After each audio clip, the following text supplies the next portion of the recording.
تمہیں کوئی نہیں نقصان پہنچا سکتا، لیکن تم بکھر گئے تو تمہیں نقصان پہنچائیں گے۔ ان فرقہ بندی کی وجہ سے یہ جو مختلف گروہ بن گئے ہیں، کوئی بریلوی بنا دیا گیا، کوئی دیوبندی بنا دیا گیا، کوئی اہل حدیث بنا دیا گیا، بے شمار ہے، ان کے نام گنے نہیں جا سکتے ہیں، اور ہر ایک جو ہے وہ قرآن اور صحیح حدیث سے اپنے آپ کو منسوب کرتا ہے۔ تو سر یہ فرقہ بندی سے کیسے نجات پائی جا سکتی ہے؟ دیکھیے پھر وہی طریقہ اختیار کریں جو اللہ کے آخری رسول محمد صلی اللہ علیہ وآلہ وسلم نے کیا۔ اس سے پہلے بھی یعنی انسانیت فرقوں کے اندر بٹی ہوئی تھی، جو فرقہ جدھر تھا وہ مطمئن تھا اپنے اوپر۔ تو سارے انبیاء کی جو دعوت ہے نا وہ ایک نقطے کے اوپر ہے۔ اللہ تعالیٰ قرآن میں ارشاد فرماتا ہے وَلَقَدْ بَعَثْنَا فِي كُلِّ أُمَّةٍ رَسُولًا أَنِ اعْبُدُوا اللَّهَ وَاجْتَنِبُوا الطَّاغُوتَ، کہ ہم نے ہر امت کے اندر، جس علاقے کے اندر، جس دور کے اندر جب کبھی کوئی رسول بھیجا ہے، اس نے اس نقطے کے اوپر لوگوں کو اکٹھا کیا ہے، أَنِ اعْبُدُوا اللَّهَ وَاجْتَنِبُوا الطَّاغُوتَ، کہ اللہ کی بندگی کرو، اور اللہ کی بندگی کے راستے میں جو چیز حائل ہے یہ طاغوت ہے، اس سے کنارہ کشی کرو۔ تو آپ ہر چیز کو جو ہے وہ اسی نظر سے دیکھتے ہیں۔ یہ تھوڑا سا اگر میرا ذرا مجھے مکمل کر دیں، مثال کے طور پر نبی صلی اللہ علیہ وآلہ وسلم نے جب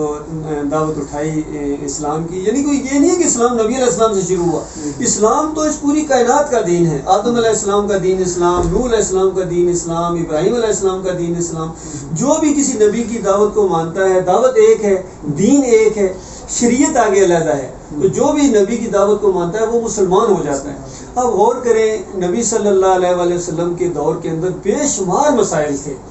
غربت اپنی انتہاؤں کے اوپر تھی،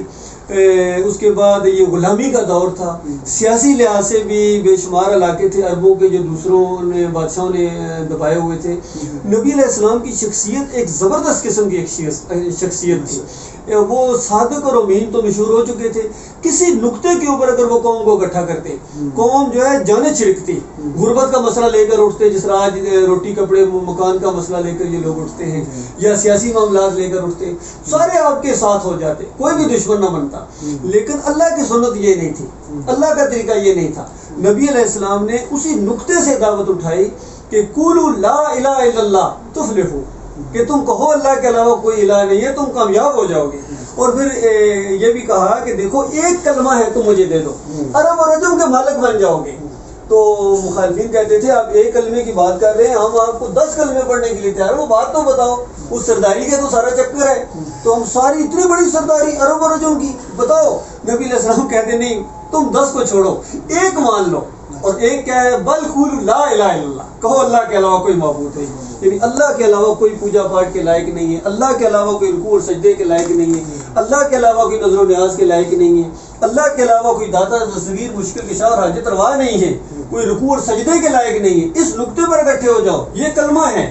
اور محمد رسول اللہ محمد صلی اللہ علیہ وآلہ وسلم اللہ کے آخری نبی ہیں، آخری رسول ہیں، انہی کی شریعت ہے بس۔ سر اسلامی نقطہ نظر سے پاکستان کی معیشت کو اگر بہتر کرنا پڑے تو آپ کیا آئیڈیا دیں گے ان کو؟ دیکھیے اس موجودہ سسٹم کے اندر تو معیشت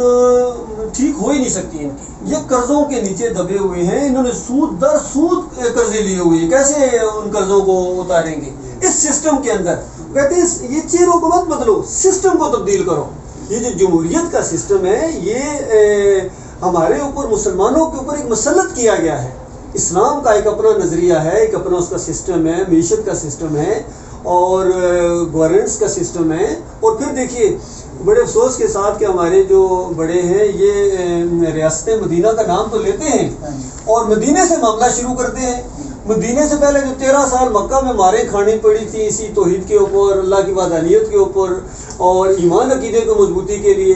تو وہ بلا دیتے، بلکہ اس کا الٹ انہوں نے اپنا عقیدہ بنایا ہوا ہے۔ تو وہ جو 13 سال مکہ کے اندر آئے تھے ہجرت کر کے، ان کو وہاں سے نکالا گیا تھا، اور پھر وہاں مدینے میں آ کے جو ریاست بنی تھی ان کا ایمان عقیدہ بہت مضبوط تھا،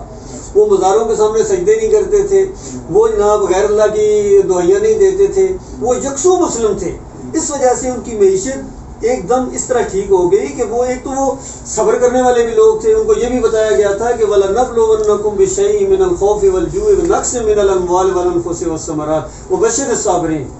کہ ہر طریقے سے اللہ تعالیٰ آپ کو آزمائے گا اور صبر کرنے والوں کو بشارت دے دو۔ اور اس کے بعد ایک چھوٹا سا واقعہ میں آپ کو سناتا ہوں، آپ کو یہ سمجھ آ جائے گا۔ دیکھیے عمر بن خطاب رضی اللہ تعالیٰ کے دور کے اندر جب یہ ایک قید پڑ گیا تھا، ضرورت معیشت کا معاملہ ہے، اب کیا کیا جائے؟ تو عمر بن خطاب رضی اللہ تعالیٰ نے یہ اعلان کیا کہ دیکھو یہ جو عبد الرحمن بن عوف ان کے اونٹ اور عثمان رضی اللہ عنہ کے اونٹ ہیں، یہ چراگاہوں میں جو حکومت کی چراگاہیں ہیں وہاں نہیں چل سکتے ہیں، اور باقی غریبوں کے جو اونٹ ہیں وہاں چریں گے، ان کو اللہ۔ تو کچھ لوگوں نے کہا یہ آپ نے کیا کیا، اونٹ تو سب کے اونٹ ہیں۔ تو انہوں نے آگے سے کہا کہ دیکھو یہ جو دو امیر آدمی ہیں یہ اپنے اونٹوں کے لیے چارے کا انتظام کر سکتے ہیں، لیکن غریب لوگ ہیں وہ نہیں کر سکتے ہیں، تو ان کو پہلے میں ان کے اونٹوں کے لیے چارے کا انتظام کروں گا، اگر میں نہیں کروں گا تو اونٹ مریں گے ان کے، اور پھر ان کو روزی راشن دینا میری ذمہ داری ہے۔ تو ان کو روزی راشن دینے سے آسان ہے میرے لیے کہ ان کے جانوروں کو میں چارہ دوں،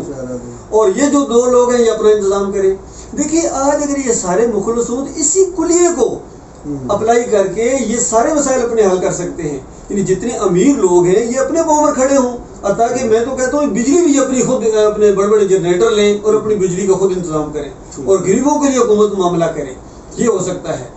اور اس کے لیے اصل میں اس سسٹم کے اندر رہتے ہوئے یہ نہیں کر سکتے ہیں، اس کے لیے ان کو وہ ایمان عقیدہ اختیار کرنا پڑے گا، اس دور سے گزرنا پڑے گا، اس چھلنی سے گزرنا پڑے گا، تب آگے یہ ماحول پیدا ہوگا۔ تو سر اگر یہ کرتے ہیں، یہ کوئی اپنا دین کے طریقے سے رول بناتے ہیں، کوئی قانون بناتے ہیں، اس طریقے سے چلتے ہیں، تو جتنی بھی اوٹ حکومتیں ہیں جو ان سے قرضے ان کو دیتی ہیں یا انہوں نے اتنا قرضہ دینا ہے، تو یہ کوئی ان کے مطابق نہیں چلیں گے تو وہ کہیں گے ہمارے پیسے واپس دے دو، تو یہ کیسے انتظام سنبھالیں گے، کیا کریں گے؟ صحیح بات ہے۔ دیکھیے نبی صلی اللہ علیہ وسلم نے جب یہ آخری خطبہ بھی دیا، سارا معاملہ اس سے پہلے تک یہ سود چل رہا تھا، سارے معاملات چل رہے تھے، لیکن جب اسلامی حکومت قائم ہو گئی تو اس کے بعد یہ اعلان کیا گیا کہ دور جاہلیت کے جتنے یہ سسٹم ہیں اور دوسری چیزیں ہیں وہ میرے پاؤں کے نیچے، انہوں نے نہیں کہا بند کر دو، کہا میرے پاؤں کے نیچے، اس طرح طاقت کے ساتھ ان چیزوں کو ختم کیا گیا۔ اور سود کا معاملہ غور کیجیے، یہ تو قرآن کے اندر لکھا ہوا ہے کہ سود اتنا بڑا گناہ ہے کہ اللہ اور اللہ کے رسول سے اعلان جنگ ہے،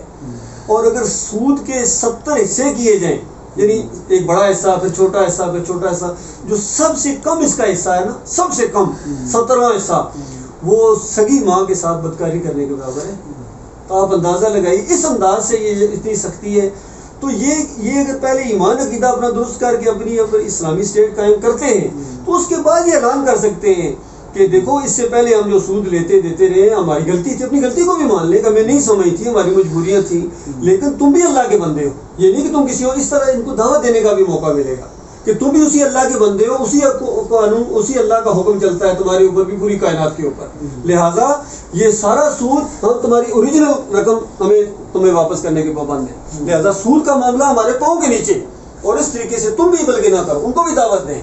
اور اس انداز سے یہ سارے معاملے۔ پھر آگے جا کے اور دیکھیے انہوں نے اپنے مزاروں کے اوپر سونے کے دروازے لگائے، اندازہ لگائے، یہ سونے کے دروازے بیچے، یہ قبروں کے اوپر لگانے کے لیے تو نہیں تھی۔ قبرستان میں سنگ مرمر کا استعمال ہوتا ہے، کیا ان کو نہیں معلوم ہے کہ نبی علیہ السلام نے فرمایا قبروں کو کچا رکھا جائے، ان کے اوپر مزار نہ بنے، گنبد نہ بنے؟ یہ سارے کتنے خرچے ہو رہے ہیں، یہ دیگیں چڑھائی جا رہی ہیں، چادریں چڑھانا بند کر دو، یہ سارے معاملات۔ پھر دیکھیے ٹرانسپورٹ کا مسئلہ کتنا ان کا حل ہو جائے گا، یہ شرک کی وجہ سے تو سارے آگے بھی ٹرانسپورٹ، عورتیں ادھر جا رہی ہیں، ادھر جا رہی ہیں، پھر فحاشی، پھر جاسوسی کے سسٹم یہاں کے لوگ کرتے ہیں، غیر ملکی کرتے ہیں، انہیں سے فائدہ اٹھاتے ہیں۔ سر آپ یہ بتائیے گا کہ اسلام کی روح کے مطابق آج کی نوجوان نسل کو آپ کوئی پیغام دینا چاہتے ہیں؟ دیکھیے نوجوان نسل کے لیے یہی ہے کہ دیکھو اگر صحیح معنوں میں اپنی جوانی کو عمر کرنا چاہتے ہو، یہ چند دنوں کا معاملہ ہے، چند سیکنڈ کا معاملہ ہے، کتنے آئے اور کتنے یہاں سے چلے گئے، بڑے بڑے دولت مند آئے، بڑے بڑے پرائم منسٹر آئے، بڑے بڑے جناب وہ آئے اپنے قارون کے خزانوں والے، آخر کہاں گئے ہیں؟ چلے جانا ہے، ہم نے بھی چلے جانا ہے، آخر وہی ہے۔ تو وہاں کے لیے اللہ تعالیٰ نے کہا کہ دیکھو وَلَكُمْ فِيهَا مَا تَشْتَهِي أَنفُسُكُمْ وَلَكُمْ فِيهَا مَا تَدَّعُونَ نُزُلٌ مِّن غَفُورٍ رَحِيمٍ، کہ دیکھو وہاں ایک دفعہ پہنچ جاؤ، اس ایمان کے عقیدے کو درست کر کے اس طرح اپنی توانائیاں لگاؤ، کہیں نہ کہیں تو آپ کو اپنی توانائی، اپنا وقت اور اپنے پیسے لگانے پڑیں گے۔ تو اس ایمان عقیدے کی خاطر اصل میں یہی وہ دعوت اٹھی تھی۔ نبی علیہ السلام کے جو ساتھی بنے تھے یہ الگ نوجوان تھے، کیونکہ زیادہ سے زیادہ 20-22 سال کے جو نوجوان تھے، اور بہت کم لوگ تھے جو نبی علیہ السلام سے کہیں عمر میں تھوڑے سے 1-2 سال بڑے ہوں یا اس طرح، بلکہ وہ بھی کہا کرتے تھے ہاں اگر پوچھے آپ نبی علیہ السلام سے بڑے تو کہتے ہیں ہاں بھائی بڑے تو وہی تھے لیکن ہم ذرا پیدا 2 سال پہلے پیدا ہو گئے تھے، اتنی عزت کرتے تھے نبی علیہ السلام کی. تو آج اگر یہ ایمان خالص کی طرف آ جائیں، فرقہ بندی سے نکلیں اور شرک کو یہ چھوڑ دیں، ایمان خالص کے اوپر اکٹھے ہو جائیں، تو میں سمجھتا ہوں ایک انقلاب عظیم برپا ہو سکتا ہے. یہ قوم دنیا کو لیڈ کر سکتی ہے. اور میں سمجھتا ہوں یہ جو پاکستان بنا ہے نا، یہ بڑا ہی زبردست اللہ کا ہے، یقین کیجیے. یہ تو پاکستان کا مطلب کیا، لا الہ الا اللہ. تو یہ نئی نسل کو یہ بتانا ہے کہ پاکستان تو بنایا ہی لا الہ الا اللہ کی بنیاد کے اوپر تھا کہ اللہ کے علاوہ یہاں کوئی معبود نہیں ہے. ہم ہندوؤں کے ساتھ نہیں رہ سکتے. ہم علیحدہ ایک ایسا ملک بنا کے ہم ایک گویا ٹیسٹ کریں گے، اب پوری طرح تجربہ کریں گے اپنے اوپر، اور اس کے بعد پوری دنیا کے سامنے ماڈل اسٹیٹ بنا کے پیش کریں گے. لیکن افسوس کہ ماڈل اسٹیٹ کیا بنیں گے، یہ تو شرک کا گودام بنا دیا انہوں نے. ہر قسم کا شرک اس کے ملک کے اندر موجود ہے، اور بڑوں سے لے کر چھوٹوں تک سارے، اور سب سے زیادہ اس شرک میں ملوث ہیں یہ ہمارے علماء. یہ جا کے قبروں کے اوپر حلوہ بانٹتے ہیں، وہاں چادریں چڑھاتے ہیں، وہاں سب کچھ کرتے ہیں، تو وہاں تو ان کی دیکھا دیکھی کرتی ہے. یہ پرابلم ہے. ایک پروگرام الگ کر دیں گے اس پہ. ناظرین، یہ تھے ارشد کرملائی صاحب جو کہ کافی عرصہ سے فوج سے نوکری کرنے کے بعد دین کی خدمت کر رہے ہیں. تو انشاءاللہ ان سے وقتاً فوقتاً پروگرام ہوتے رہیں گے، دین کے اوپر بات ہوتی رہے گی. تو انشاءاللہ ہم کوشش کریں گے اگلی نشست میں اور بھی اسلامی ٹاپک جو ہیں وہ ڈسکس کیے جائیں. CEO چودھری سلمان کے ساتھ میں طارق کو اجازت دیجیے. اللہ نگہبان.